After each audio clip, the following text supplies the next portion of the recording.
My dad used to put me behind the wheel in his lap and let me drive a Model A pickup. I got to the top and there was a car parked in the normal way to get in. And it overloaded my mind. and my dad grabbed the wheel and everything, and you know, before we knew it, we were down to the thing and we ran into the garage.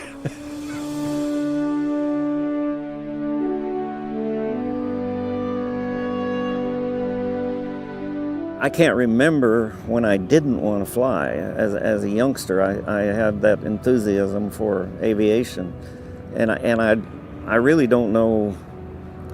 I was just fascinated by it.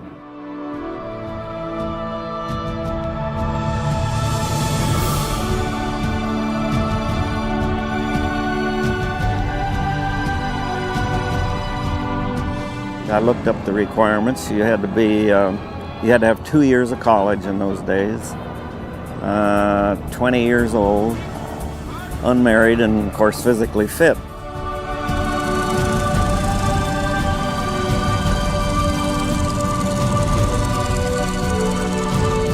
We went to primary, basic, and advanced schools, and then from Bakersfield I went to Phoenix, Arizona, to Luke Field. And as part of that training, you did actually shoot some 50 caliber mounted on the T6. The famous T6 probably trained more people than anybody in the whole world.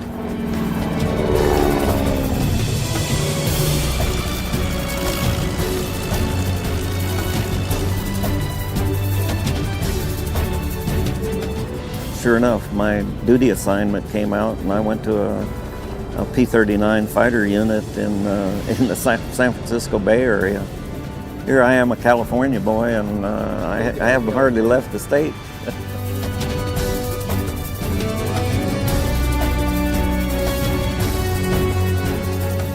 Well, when I had the car the whole time we were in training, I had no idea that he had a 39 Ford convertible, tan, and all this. Of course, that's what I had, I had it from 1941 through 45, and then he sent Ed in there, and he had some tools scattered all over, you know, big tools, hammers and big pipe wrench, you know, and stuff. And Ed says, "Hey, Jack's having a little trouble with a carburetor out there, and he needs your help." And Jack's eyes got a little big, you know, and "Hey, I can't get this screw out. Do you think it'd be all right to use a chisel?" And he says, "Now wait a minute, let's." And then he knew he'd been had when he could see.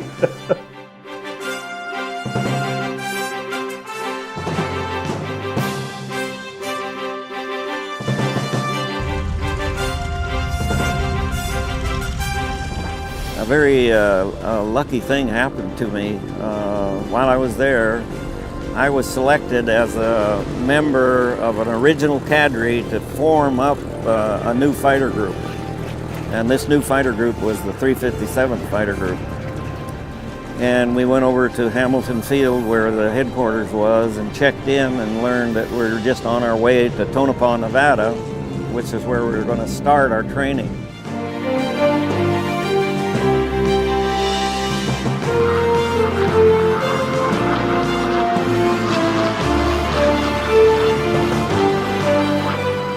Every place they had a fighter unit, they usually had a skeet range because shooting at moving targets polished aerial gunnery skills.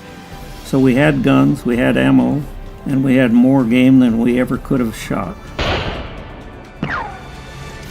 It had been nearly a year since I'd gotten my wings, and I was beginning to wonder if I would ever fight. On November 9th, 1943, we left on a troop train for Camp Shanks, New York. Where we were going was a big secret, supposedly. Yet when we got there, joining up with the 362nd and 364th Squadrons, it was clear we were going to England and that we weren't bringing the P-39s along. So, you know, here we are now. We've got the Mustang. We have a requirement in Europe, an urgent requirement for P-51 Mustangs to escort the B-17s. And where do you think the first Mustangs actually went? To what Air Force? We sent them to the 9th Air Force. And they were so wildly successful that the Air Force, 8th Air Force, demanded that they get the P-51. The 357th Fighter Group, the one I was assigned to, was the 2nd Army Air Corps unit to get the new Mustang.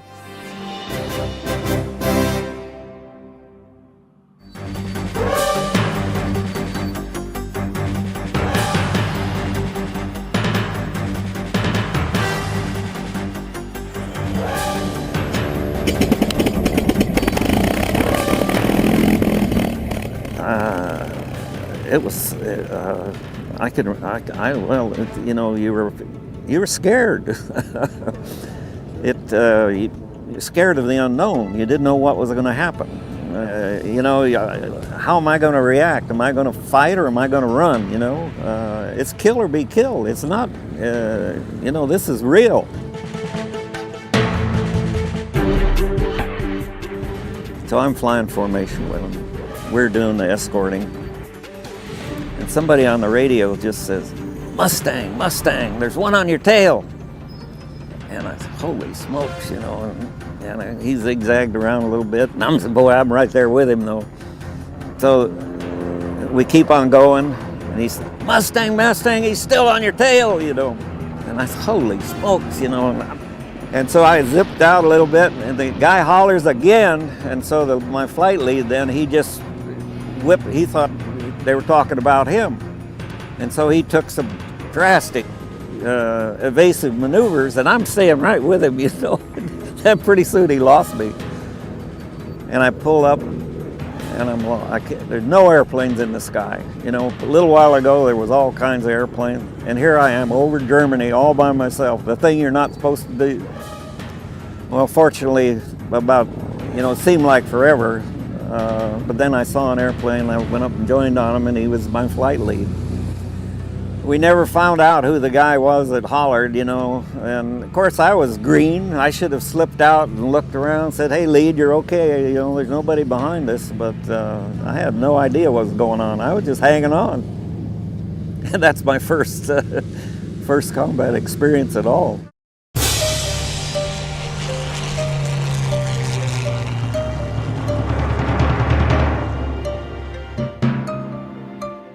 Came back from his tour.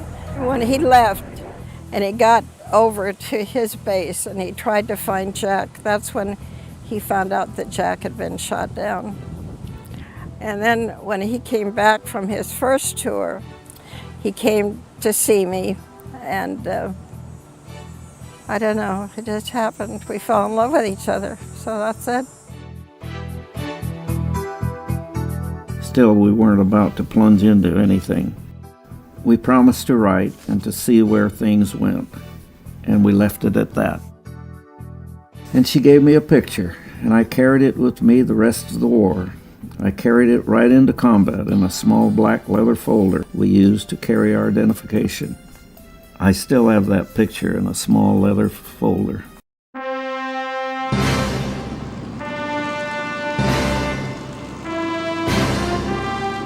Bud Anderson was already an experienced fighter pilot and a flight leader, but he still had to get his first victory in the air.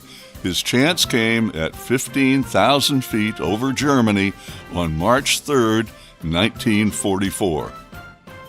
So we head over there, and the other squadron follows along, and all of a sudden from out here, the B-17's down here, 3 ME-109s come in here. They're bellied up to us. You know, they didn't see us, obviously, because there was, you know, seven or eight of us.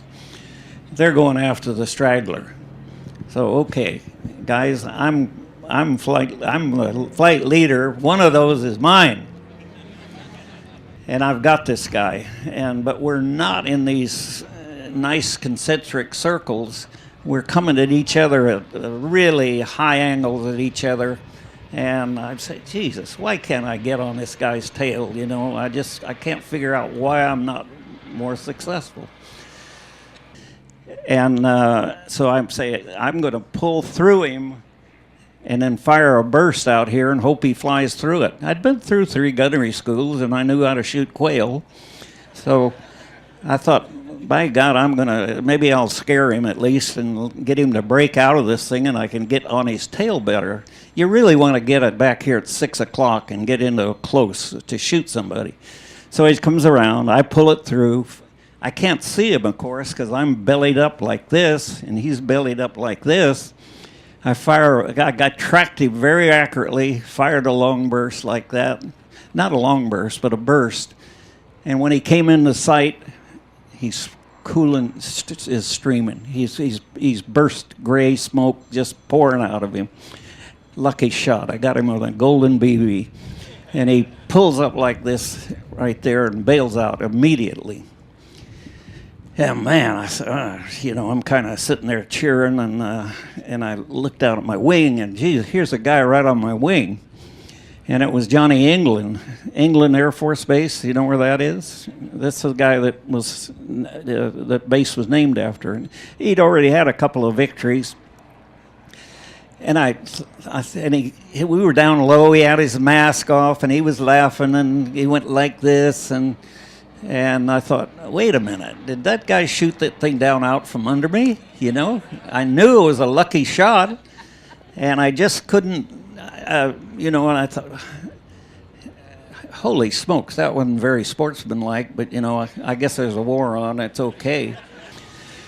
And so I filed a claim and asked him to hold it.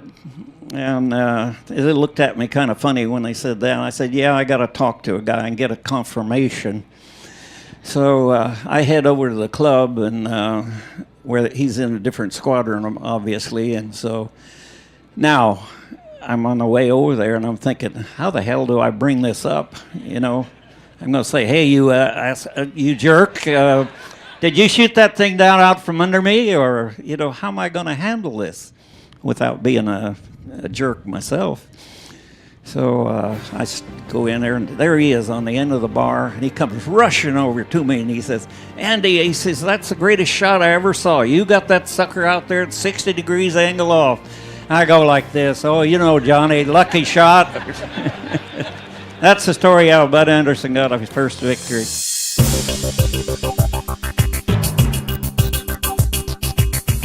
Pull up on him, and then get right behind him. That's the way you don't want to shoot out here at a high angle off. It's impossible to hit. Jim, take his mic. And Jim's going to help you with your mic. Oh, you want me to hold the mic? Not yet. Yeah. He's not to that point. The next time he come around and I'm coming at him at this high angle off, this might help a little bit here.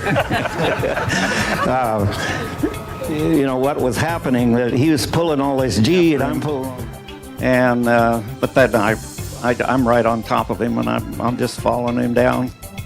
I need two hands to do all this dogfighting here, right? I was wanting to get in there and help you with it. You need three hands, actually, right now.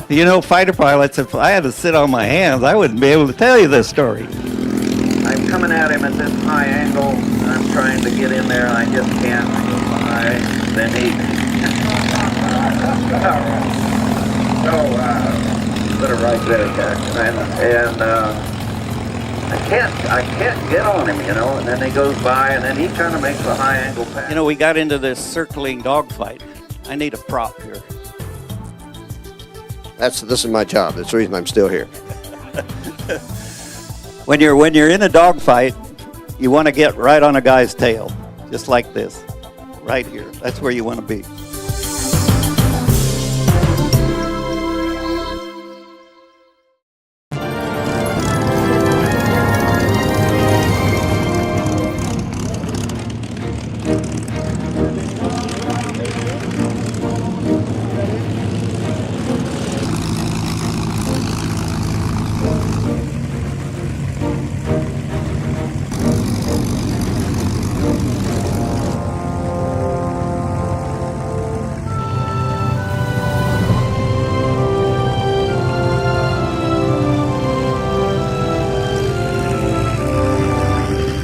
I tell my non-drinking friends, or my Baptist friends, that it's named after the most intelligent bird that flies in the sky, the crow.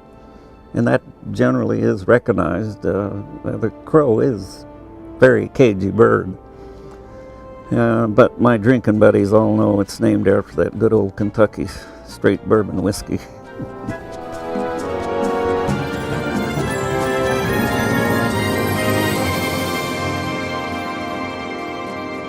So I'm Jim Hagedorn. I'm the CEO of Scott's Miracle-Gro, and that's my bird.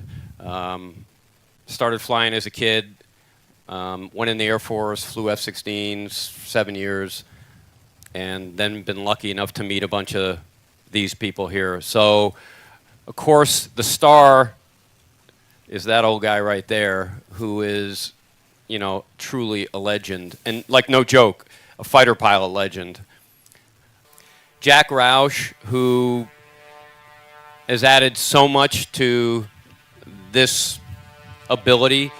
When I bought my airplane from him, he interviewed me like I was a scrub.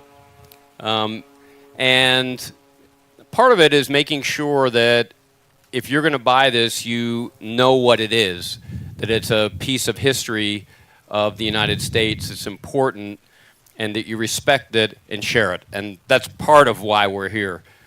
Jack's a perfectionist. I remember one time I was at Myrtle Beach, and he said, "Is there anything wrong with that airplane?" And I said, "Well, no, but I noticed there was a little vibration." And so you'll be flying along straight, and it'll be steady, and then it'll be steady.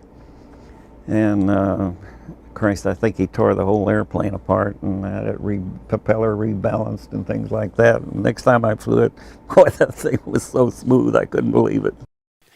Connie Bolin, who's the president of Warbirds, when I learned to fly the airplane, which, of course, another one of these Jack things, now, you know, he is a little bit of a, you know, I promise not to use a lot of bad language, but he's a little bit of a butthole.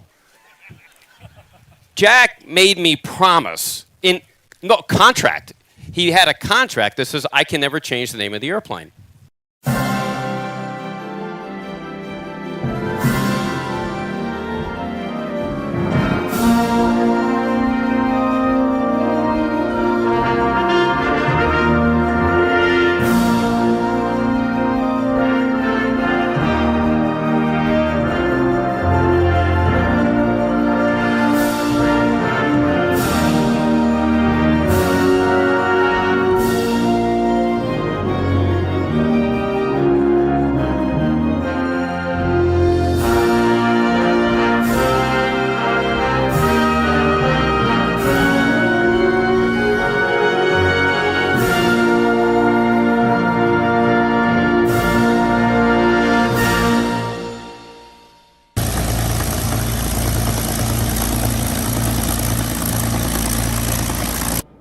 I love to fly. I learn something every time I fly, and I enjoy it. And to be able to fly a Mustang at my age is something very special. And not just a Mustang, say a Mustang painted like mine. Do you realize that I've had 4 different airplanes, Old Crows? And there's 2 still up. Two of them are still flying. One of them crashed, and one got sold and is being repainted at the moment. But when I was able to fly those things, I don't know. It was a special event. I think you can imagine.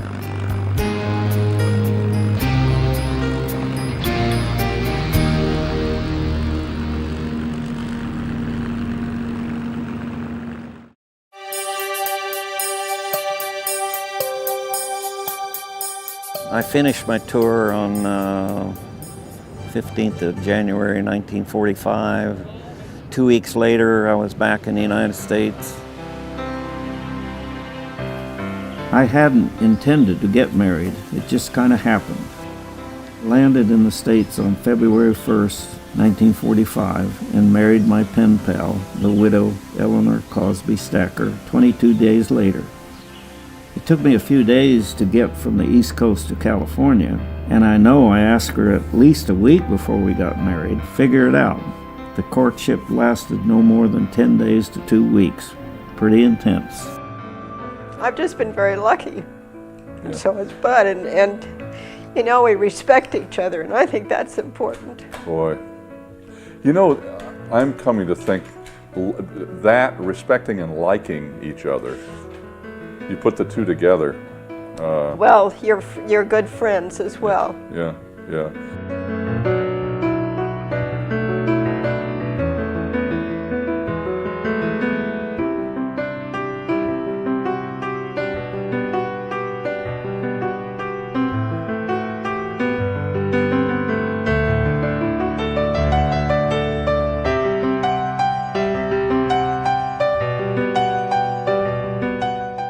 I personally lost two of my good friends that I thought really a lot of, Jim Browning and Eddie Simpson. And I thought so much of them that I actually named my son James Edward Anderson after him.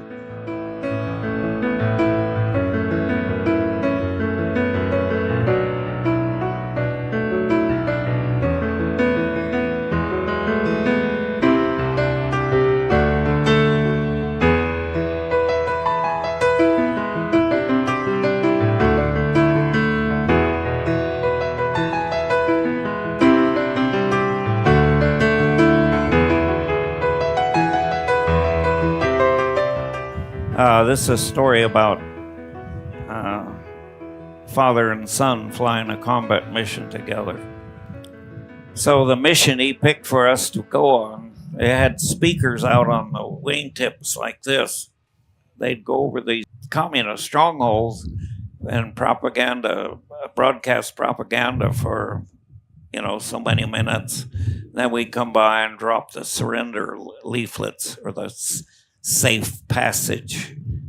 So, okay, Dad, just throw out the leaflets. And I leaned over, and my favorite knife flipped out of my flight suit and went sailing down into the jungle, followed by lots of leaflets. Anyway, you know, words can't describe the emotions you go through flying on a mission with your own son, a combat mission. But my late wife, Ellie, had a few words to say about it. She was damn glad she didn't know about it until it was all over.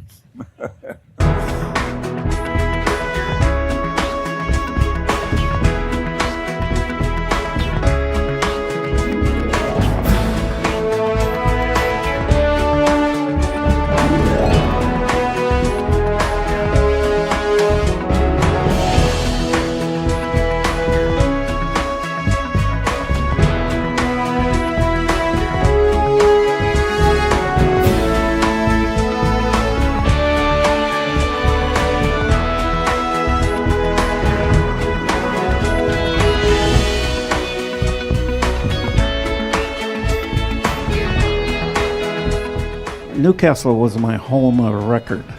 I actually lived on a farm, not in a city.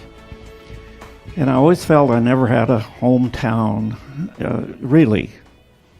And since I moved back here in 1984 for family concerns and things like that, of course Ellie was from Auburn.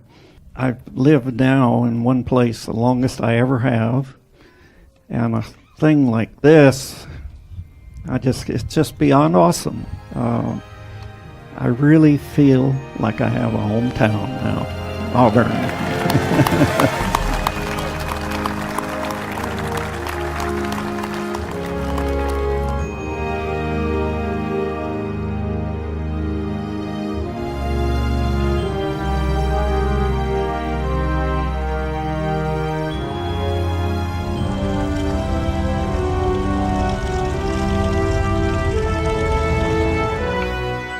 Had the honor to help MC a number of presentations that Colonel Anderson has made to the public, both at Oshkosh and some other places around the country.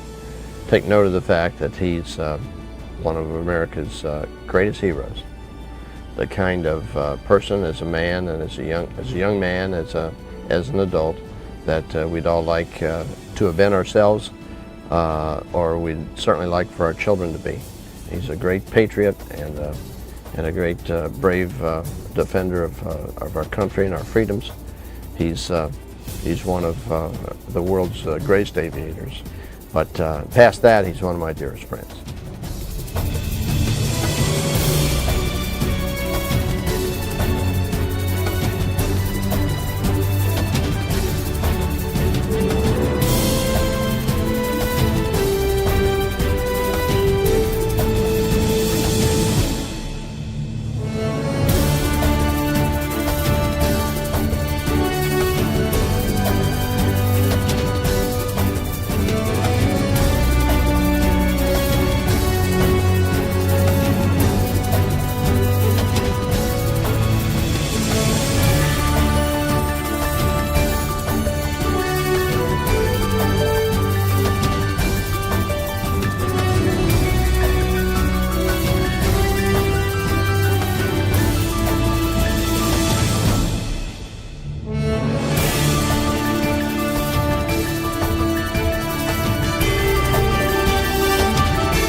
Ladies and gentlemen, my name is Connie Boland. I am the founder and the coordinator now of Warbirds in Review. Have a wonderful team of professionals here on the cameras in the control room.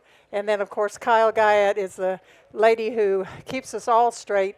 This is our 23rd year. Hard to believe that idea. Thank you.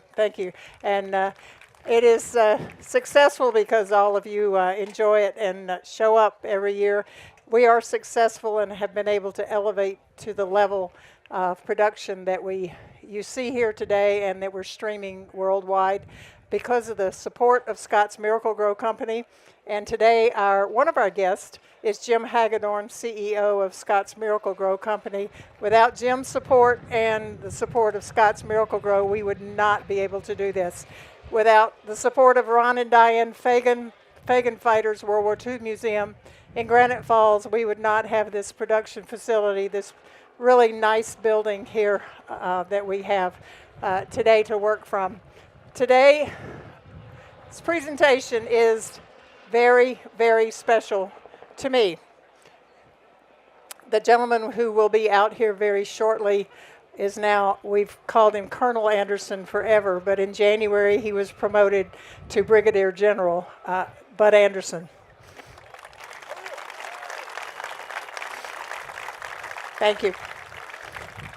So Bud Anderson will be here today, as he has been in Warbirds in Review for the last 23 years. Thank you.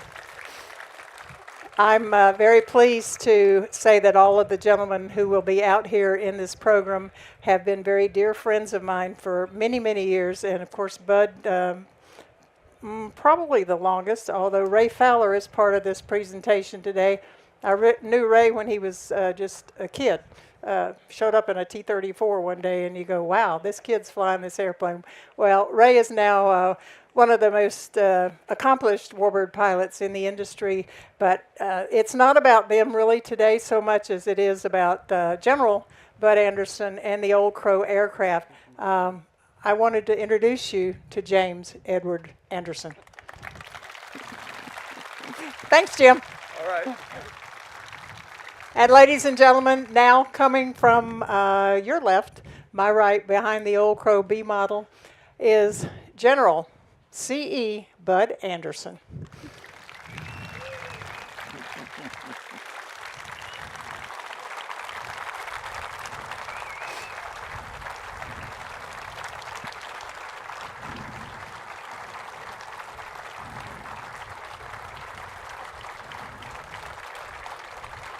But here we go. Just back it up into Roush's airplane. Yeah, it's okay. Don't worry about it. For those of you who couldn't hear, he said, back it up into Roush's airplane.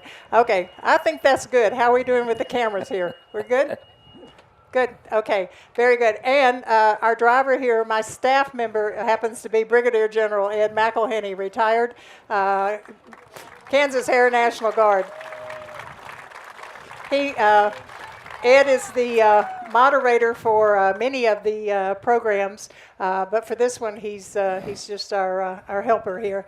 Also over here, who says we should back into Roush's airplane, is Jim Hagedorn.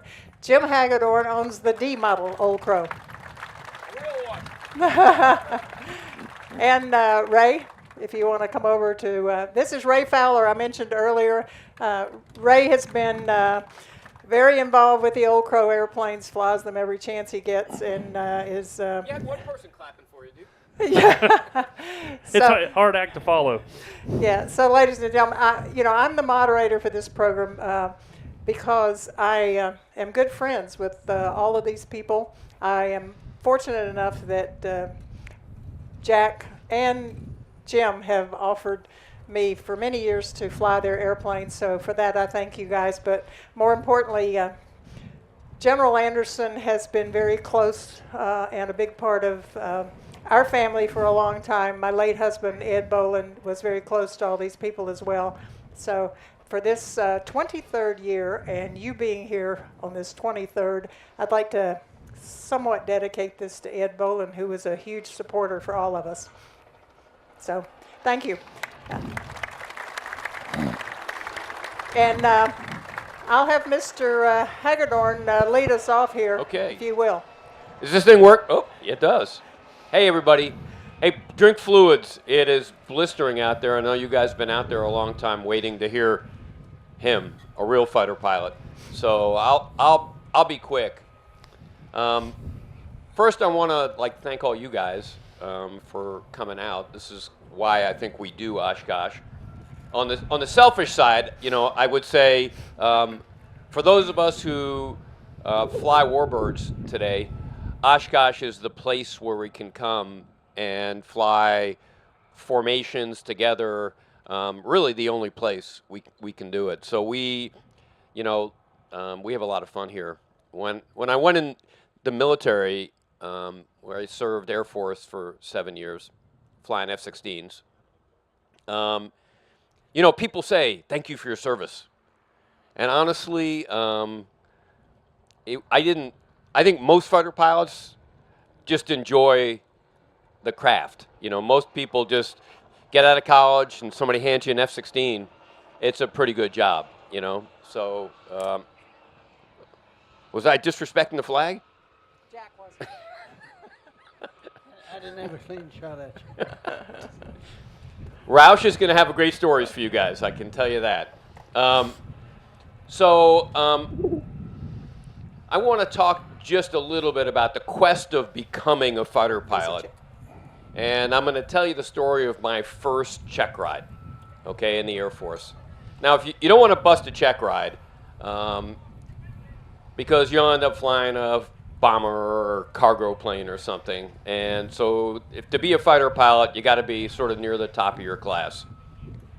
And this is my first check ride in the T-37. It's called the contact check ride, like VFR contact. I think what everybody told you is, you get all pumped up for it. You're out there with a standards and evaluations pilot. And so we go out there, and if you had your stuff together, your act together, and everything was going well, part of the thing is you would say to the instructor, who was the evaluator, sir, I have like 300 or 400 extra pounds of fuel. Would you like to fly? And usually if you were doing well, they would say, yes, I would like to fly. And then they'd grab the stick and do whatever they do. So everything had been going really well. All I had left was a full stop landing. That was all I had left on the check ride, was just land and don't crash. So I said, sir, I have extra gas. Would you like to fly? He says, yes. And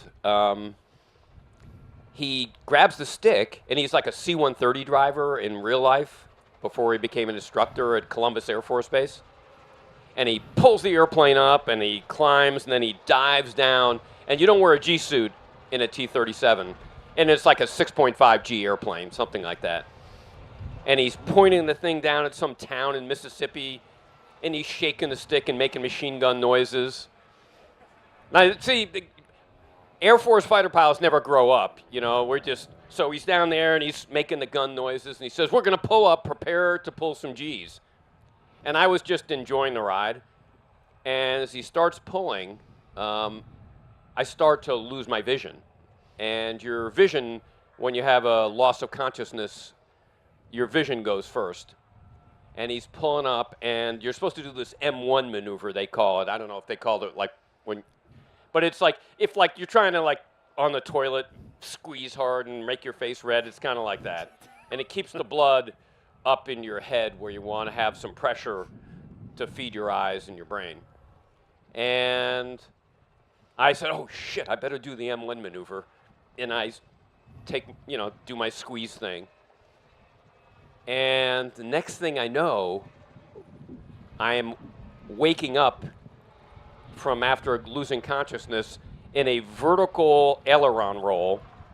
And if you wake up in an airplane after a G-induced loss of consciousness, you don't really know what's happening. It's like you woke up in bed, except you're like in an airplane, And so I don't know what to do, except they would always tell you if you completely lose your orientation, grab the controls, neutralize them, and do like an, on all axes, including pitch, and it's a like unloaded recovery. So I look over and it's obvious to me all of a sudden that I'm like on a goddamn check ride.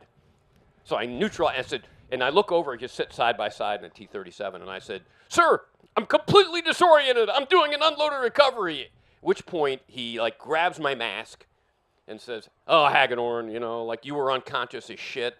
Like, and when you go unconscious, you go into these tremors. So you do like, he called it the funky chicken. So I'm like doing the funky chicken. And he says, take me back to Columbus.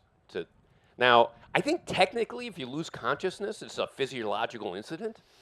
So I think you're technically supposed to like declare an emergency. And this is my first check ride in the Air Force. I cannot screw this one up. So I'm really worried that he's going to say, we should declare an emergency. He doesn't say anything. We come back in. I'm expecting the ambulances to be on the side of the runway. Nothing. We come and land. Nothing. He says, let's go back to stand eval. Standards and evaluation. Let's go back to stand eval for debrief. And I haven't even done the oral exam yet. So, usually people would have like an hour and a half oral exam, and then you talk about the flight and what went right, what didn't go right. And just a little bit on the Air Force. The debriefs on an Air Force are probably as long as the flights. So you really talk about what went right. Every single flight, there's a big evaluation what happens. So, like, we get into stand eval, and he says, you know what? Go get it's hot down there in Mississippi. He says, go get a Coke. Come back in 10 minutes. We're going to talk about this. Fuck. This has got to be bad news for me. I come back in, and 10 minutes later, and he looks at me and says, Hagedorn, that was an outstanding check ride. Any questions? Not even an oral exam. No. Walked back outside, told everybody, unbelievable, I can't believe this. So, that was my quest, and so my beginning, like my first week of T-38s, which is the second half of pilot training in the Air Force, so really neat, Northrop, supersonic. It's a trainer, but it was kind of like the F-5 fighter. Just a beautiful airplane to fly. We get into class there, and this guy, who was our flight commander, this Major A-10 guy, and he says, here's how it's going to work, folks. Everybody who wants to kill people, I want you to sit in this side of the room. Everybody who wants to fly the killer's toilet paper, you sit on that side, which was like cargo guys and crewed airplanes. And I didn't really know what I wanted to do. I kind of wanted to be an airline pilot. So I didn't know what to do. And so he doesn't ask me till the end, and then he just looks at me, and this is honestly how I became a fighter pilot. He looked at me and said, so Hagedorn, what's it going to be? And I said, kill people, sir. And that was it. Now, just a little bit of introduction here, because I've said it before. Bud Anderson is a real fighter pilot. And if we can eke some really cool stories out of Bud about his experiences in World War II, where, Bud probably had more experience flying because he'd had some stateside tours before he went over, and he went to gunnery school. So he's going to tell us some cool stuff, and he's a real fighter pilot. Ray Fowler is also a real fighter pilot. Ray, how many deployments have you done? I've done 5 deployments so far. So this dude is a friend of mine. I married him and his wife, and that was a great pleasure of mine. And he's also a great fighter pilot. And when we talked about how to do this, it was like maybe Ray can talk about flying the Mustang and what we do. Okay, so this is my show, Jim. I know it's your show, but it's my show. So I have made the command decision that we should ask General Anderson. It's awfully hot out here, so I would like to get Bud going here, and I know the people would love to hear from Bud. I mean, Ray has some really cool and interesting stories, Afghanistan deployments and warbird flying. But Ray, what's your favorite story? Maybe Bud's first mission you want to ask Bud about? I think I do. So obviously, I will say, and this goes back 25 years. Bud has been so gracious to be a part of all of us here. And because of Connie, he was actually going to come speak at my Air Force graduation 25 years ago, which is just an unbelievable to have a Triple Ace come and speak for us. But Bud, we are so thrilled that you're here this year. And I know many people have already heard this story before, but I love the story of your first kill. And I understand that there were people in the unit that were brand new and they had their first kill, and you were still the ops officer but did not have a single kill, which had to be very frustrating to you that the other guys had came in and got their first confirmed, but you were still waiting for your first kill. So would you be willing to share your story for your first kill? Sure.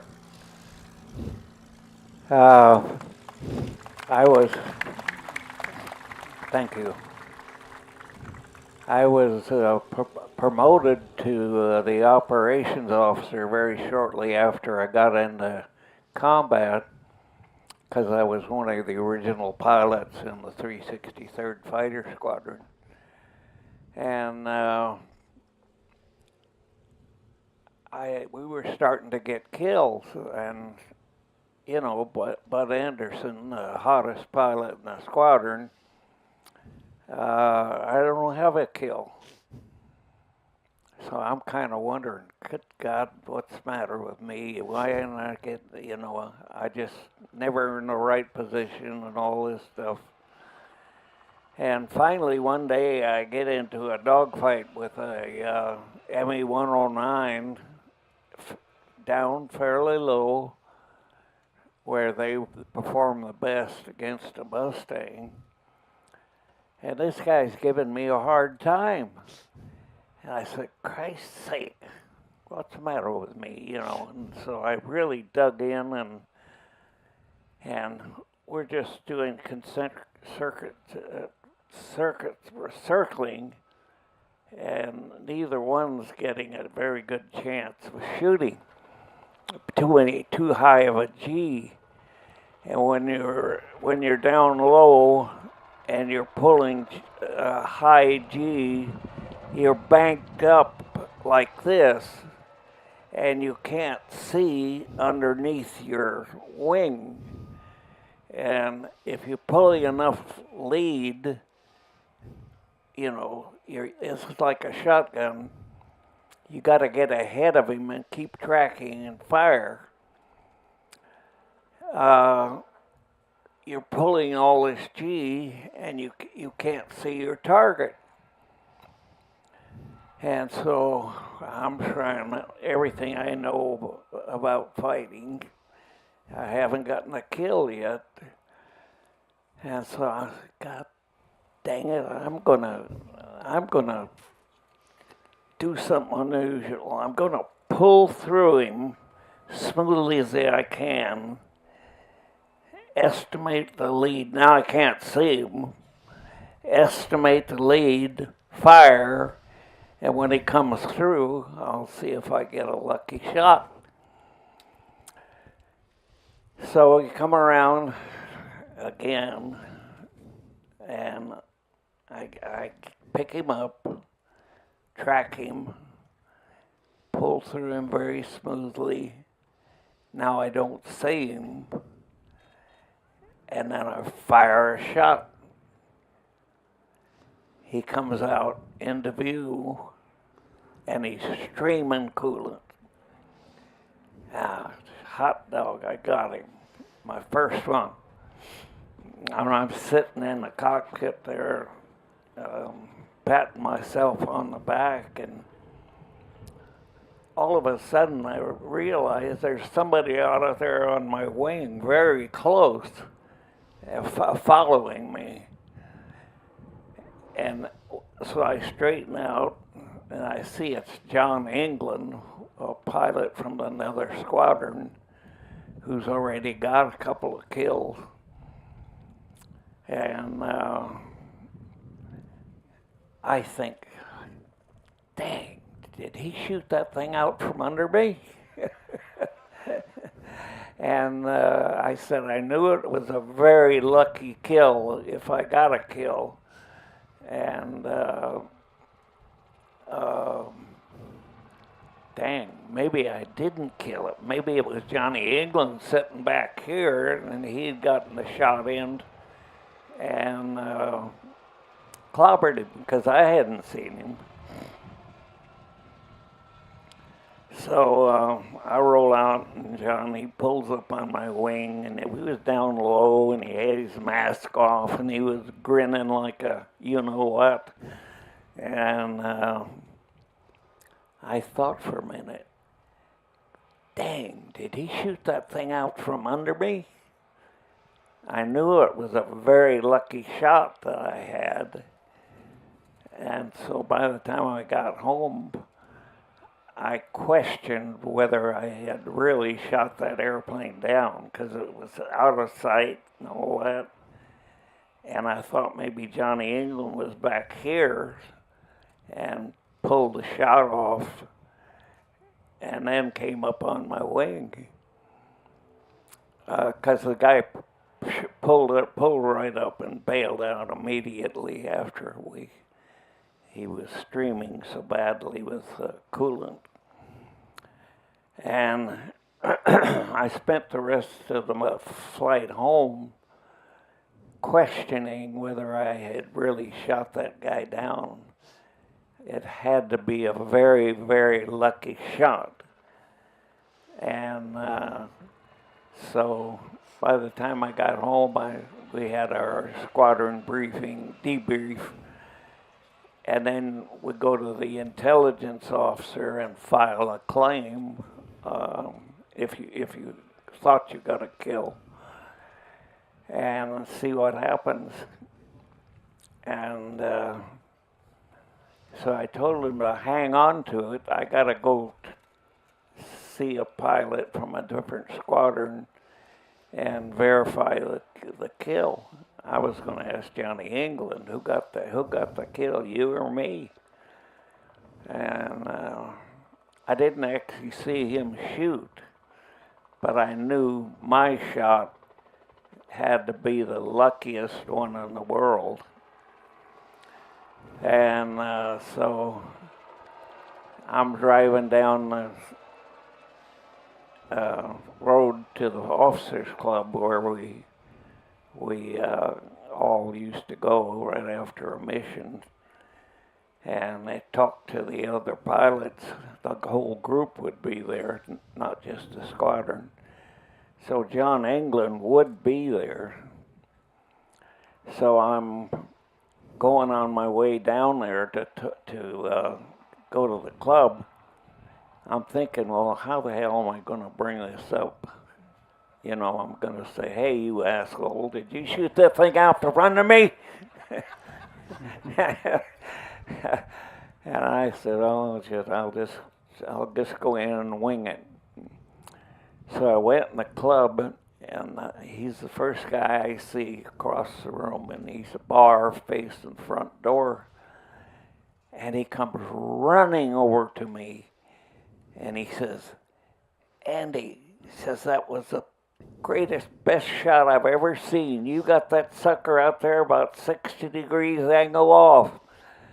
I said, oh, Johnny, lucky shot. And I rushed to the telephone to claim my first kill. We need a new driver. Bud. Get off. That's operator error. Bud, that's incredible. I was going to ask you because I didn't really have a chance to. So many of you people may not know, Bud flew his last P-51 ride in his 80s, and I believe it was here at Oshkosh. Was your last flight here at Oshkosh, or did you fly P-51 after Oshkosh? When was your last P-51 flight, and how old were you? I think that had to be it. Yeah, it's pretty amazing, but last year we had the opportunity to take Bud again at 100 years old. So me and Jim were his wingman, and Jack was gracious enough to let us for me to fly the B model, but he climbed into another P-51, a TF Mustang, and flew it last year. So how was your experience flying the P-51 last year? Was that a good time? Yeah, I had a good time. That's incredible. It's hard not to have a good time in a Mustang. It's always a good time in a Mustang, right?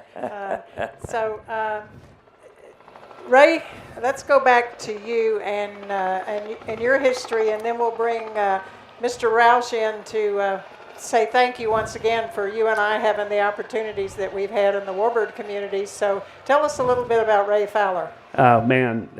Or the airplanes, whichever Well, one. I think I'll talk more about airplanes than Ray Fowler. Again, been very blessed to get to fly a lot of cool airplanes, but my background's civilian and military, so I am still in the Air National Guard. I flew F-16s just like Jim did, so we're just sunsetting our F-16s now, and I fly for Delta Airlines, which is what my day job is. But really to have the opportunity for all these years to come out and get to, I can tell you never look bad when you're standing next to a Triple Ace or of Jack Roush. So it's pretty very unique. And Jim, you're okay too to stand next to on occasion. But certainly these two here.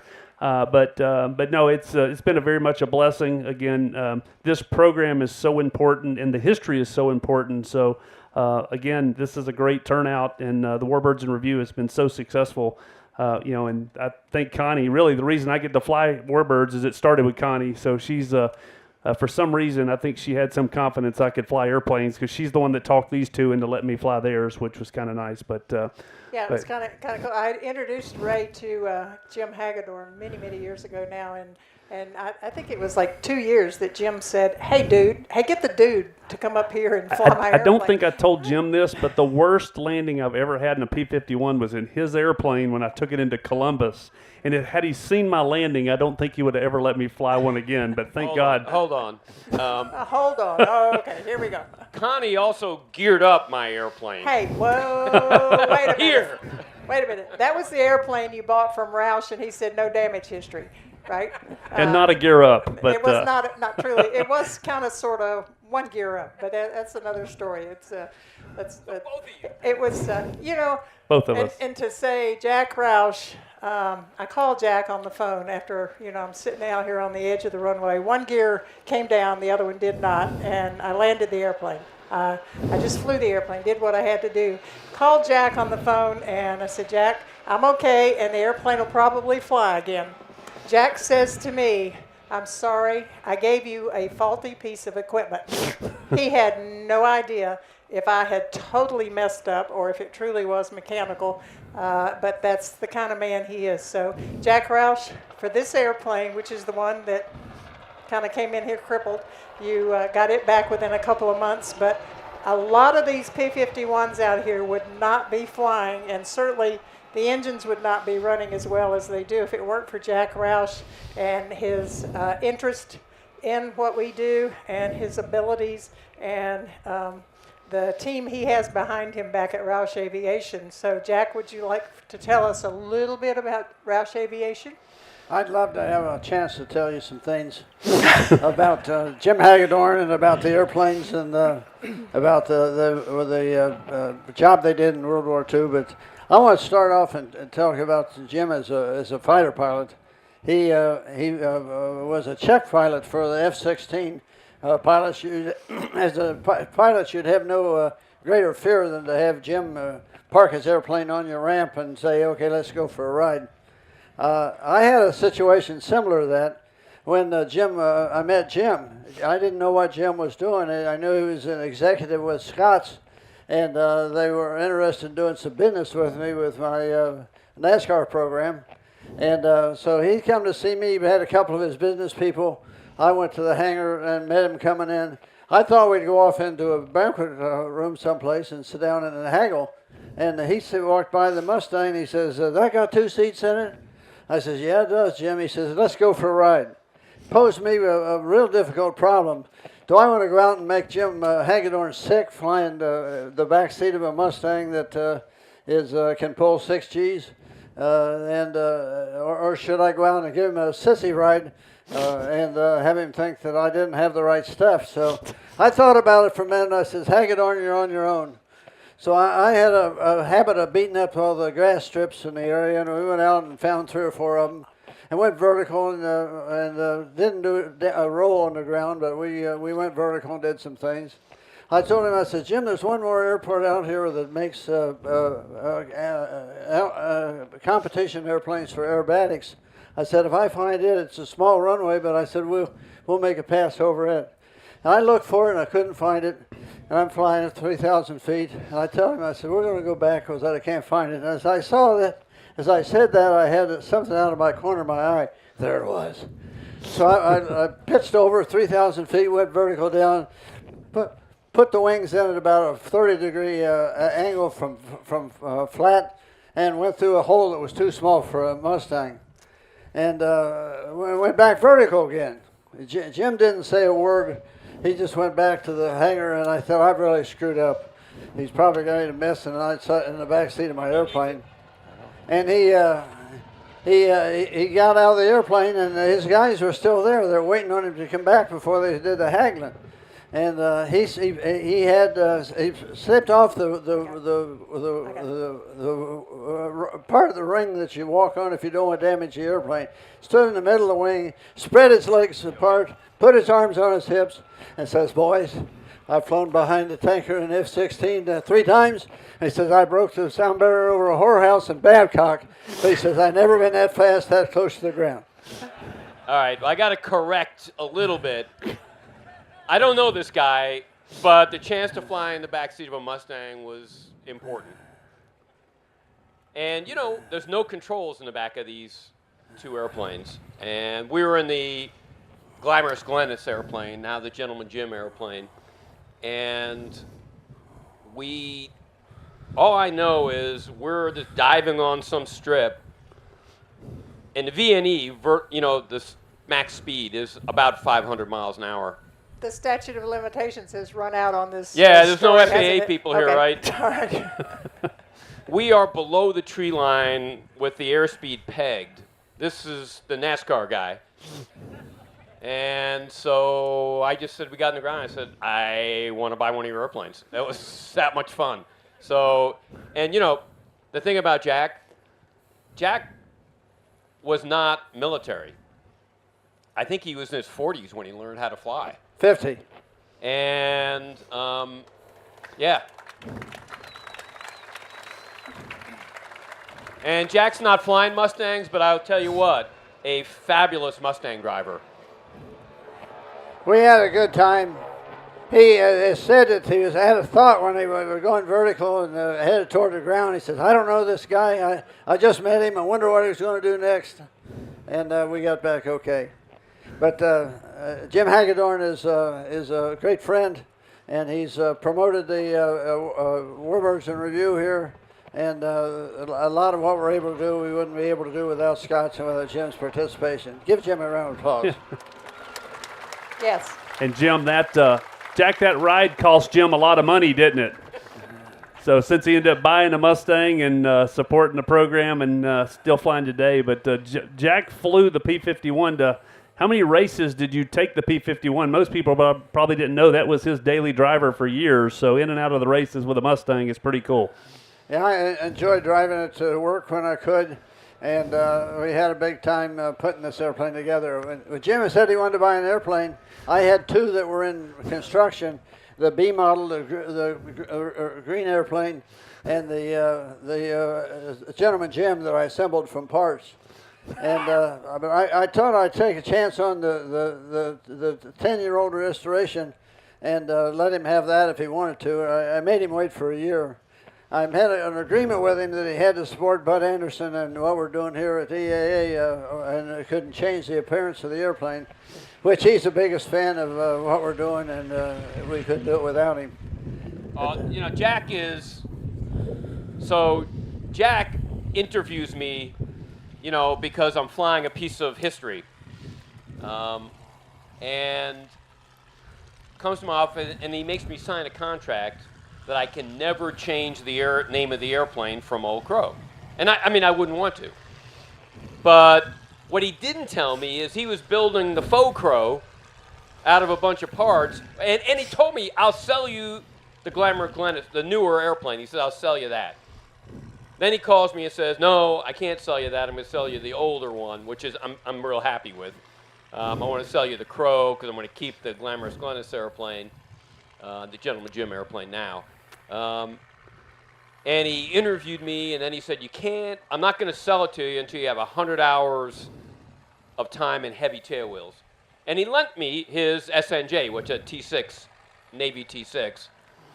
And, you know, it had no navigation gear in it except like a little GPS that was Velcro to the glare shield, which when he gave me the airplane, he took the GPS, which wasn't a big deal flying around Columbus, but when I had to bring the airplane home when I had my 100 hours, like I had a old school sectional map, like with lines drawn on it, like back in the day.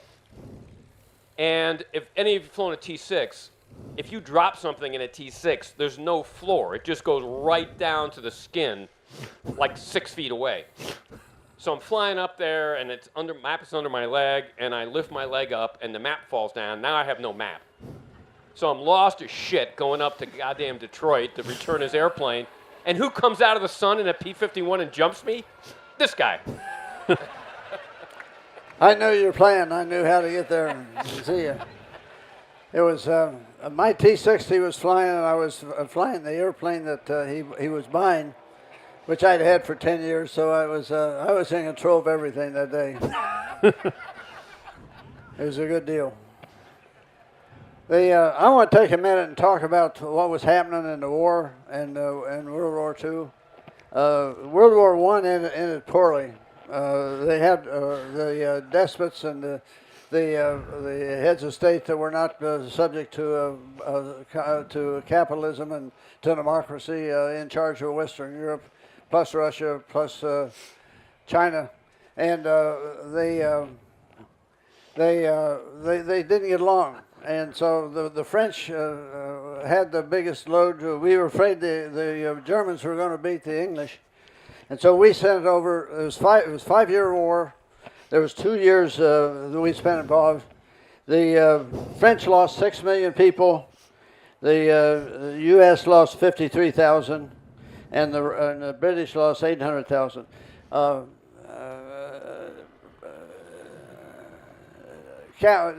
President, Woodrow Wilson, spent a year trying to talk the Europeans in to go easy on the German people. They wouldn't do it. They wanted reparations that would make them whole for the losses that they had during the war.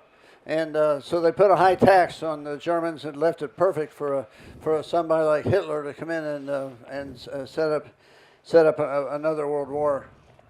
The World War II was 6 years. We spent 4 years in that.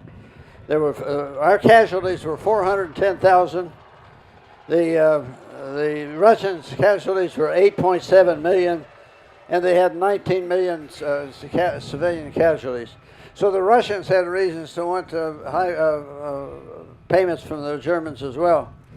The Americans were not in the war until Germany declared war after Japan dropped on Pearl Harbor. The Americans were really responsible for Japanese attack in Pearl Harbor. We'd not given them oil, we'd not given them lumber, we'd not given them steel, and the colonies of colonization of the world by the West Europeans left the Japanese with no problem but to go to war for their resources. So we fought the war. And we gave Japan back their freedoms. We gave them all the oil and the steel and everything they needed. It became on the world seen as a manufacturing company, and the United States paid the price again.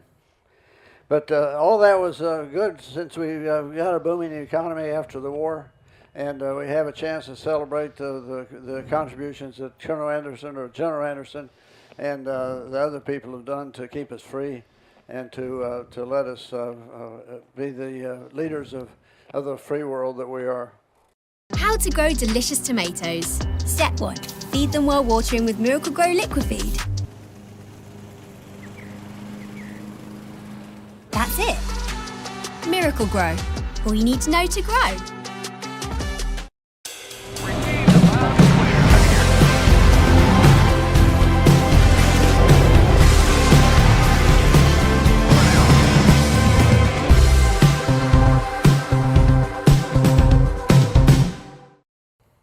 You know, how many people have heard his quarter kill? You know, he's got a quarter kill. Have you ever heard, like, how did that happen? Your when you got a quarter kill, how did that work? Well, a quarter kill, 14 and a quarter, means that you shared your kill with 3 other guys. Usually you see a half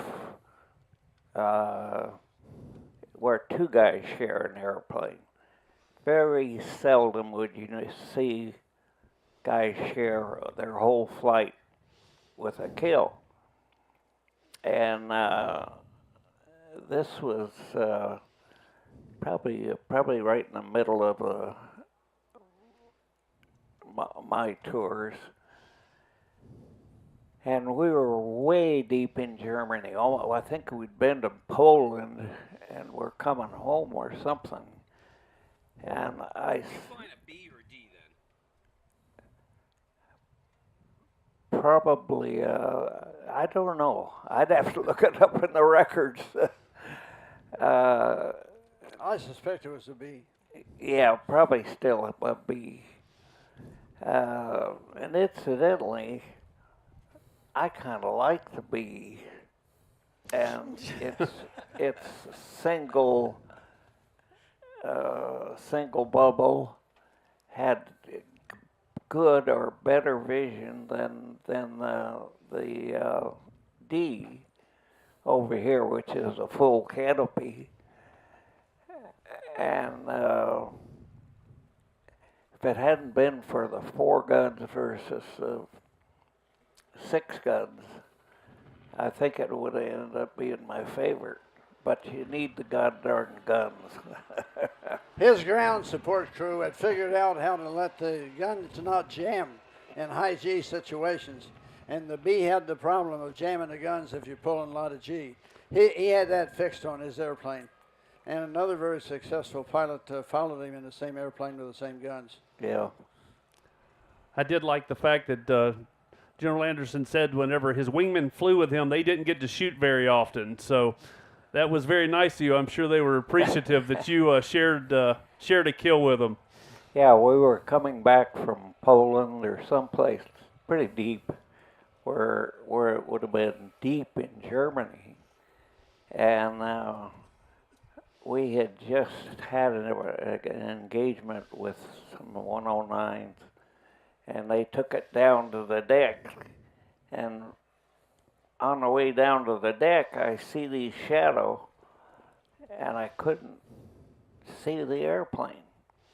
It was camouflaged so well, and it was hazy, and I couldn't tell whether it was a U.S., a German, or a Brit, or what.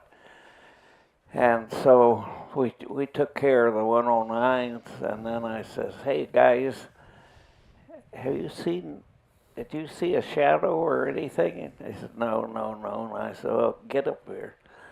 And I put them in spread formation, and then we took off right through the middle of where I had seen those shadows disappear. And flew for about 2 or 3 minutes, and sure enough, boom, the shadows appeared again, but you couldn't see the airplane. They were camouflaged so well. If it had been a real hazy day, I would have missed this guy. But anyway, I see it, and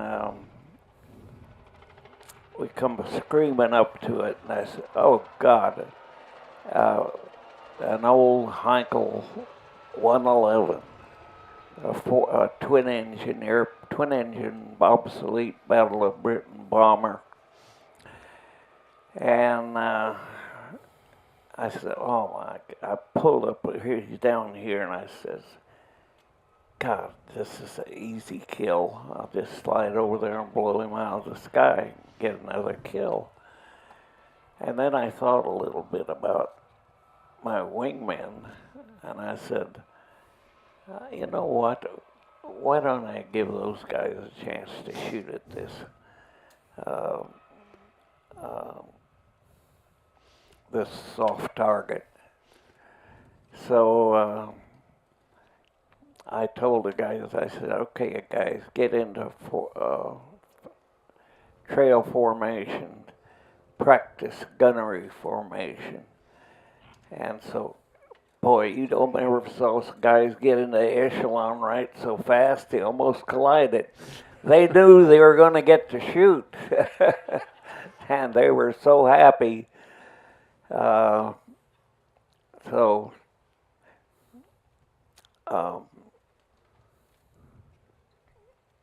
So we get down there, we get lined up.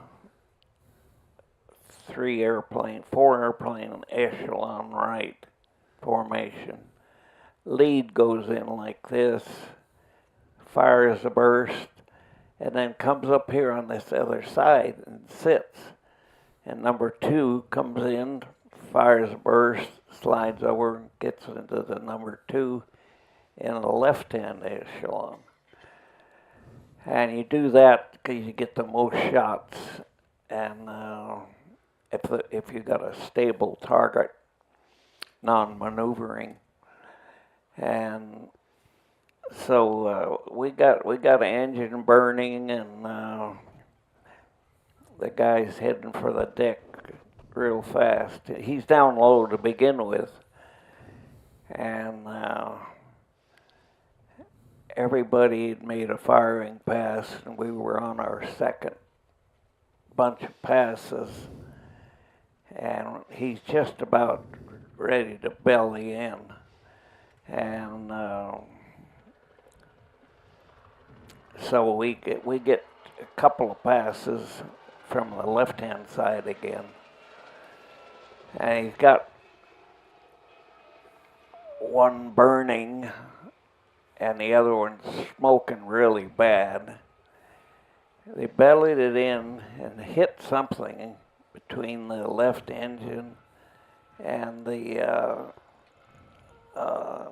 fuselage, and it tore the wing open and spread fire all over and opened up the 111. And 2 guys got out of it. And the one guy sitting there with his hands on his hips out in front of it, looking up at us. We'll go around there like angry hornets. And one guy got out and starts running. There's no place to go. What the hell are you running for? It's just nothing but wide open, nice flat field. Not even any bushes to hide in. And I said, you dumbass, I'm going to give you a thrill. So I rolled up and came in at him low like this and flew right over the top of him and pulled up, did a roll, and went on home.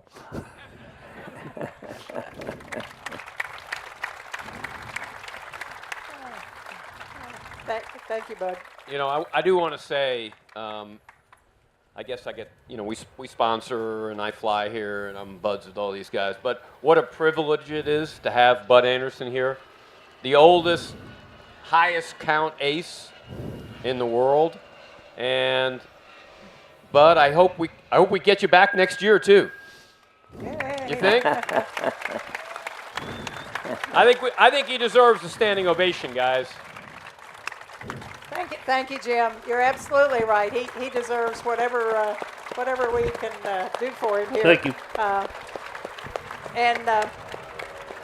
Yes, sir.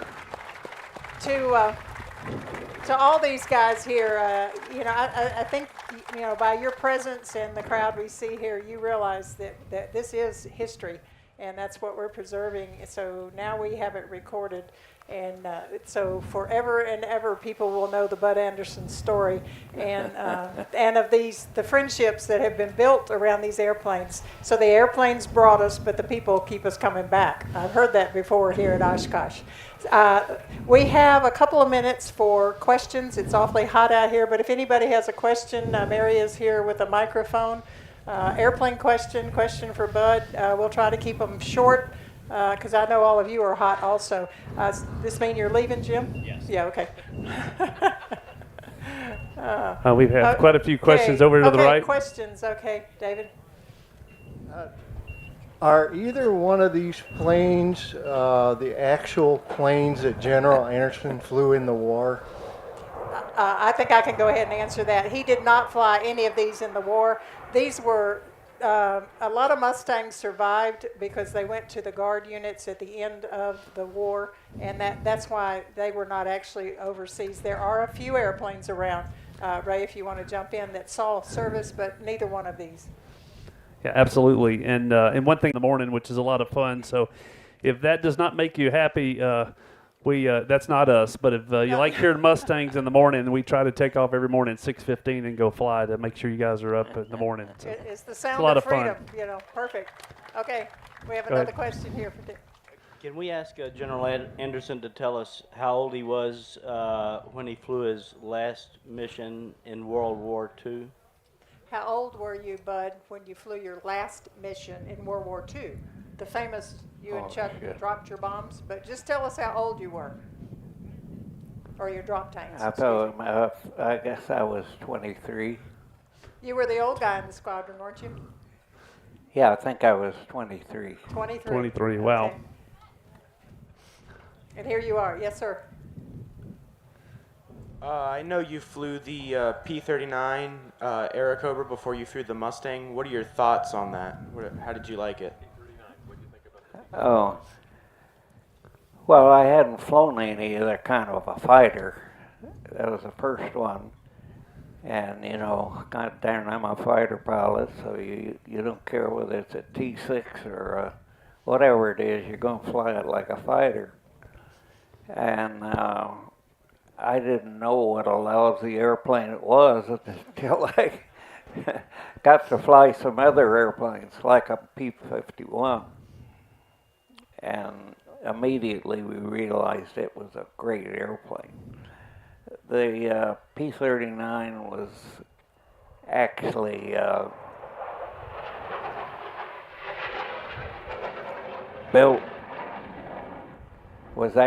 built for ground attack. And it was an ideal situation. It had a cannon that fired through the nose and machine guns that fired around the cannon, plus two wing guns.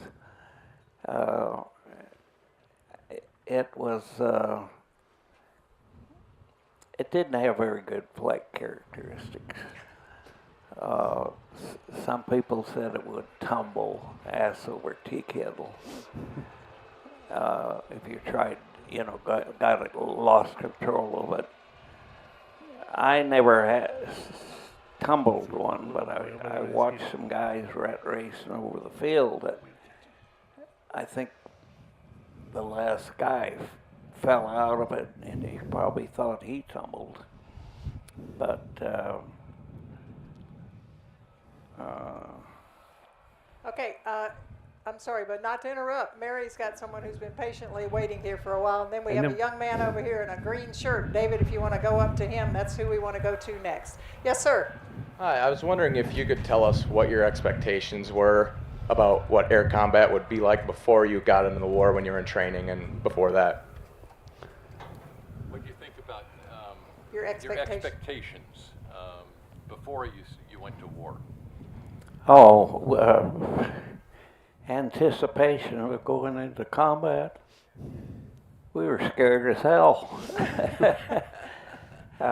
We didn't know what it was like. Well, after you got a couple of missions and you got used to seeing the enemy territory below you, and then it's not so bad. Then if you were successful that gave you confidence. And after successful again, it wasn't so bad. Matter of fact, it was, no, I can't say that. It was, Let's say exhilarating. I was going to say it was almost like fun. Oh, yeah, okay. Almost like fun. Okay, thank you for the question. Young man over here. What was the first model P-51 you flew? Like First model P-51 that you flew. What B, was the first C, model D, or P-51? whatever? The first model of the airplane? I flew a B first. I did a whole tour in a B, and then I volunteered for a second tour, and I got a new airplane there, the D-Dog. And I picked the D because it had more guns. They flew about the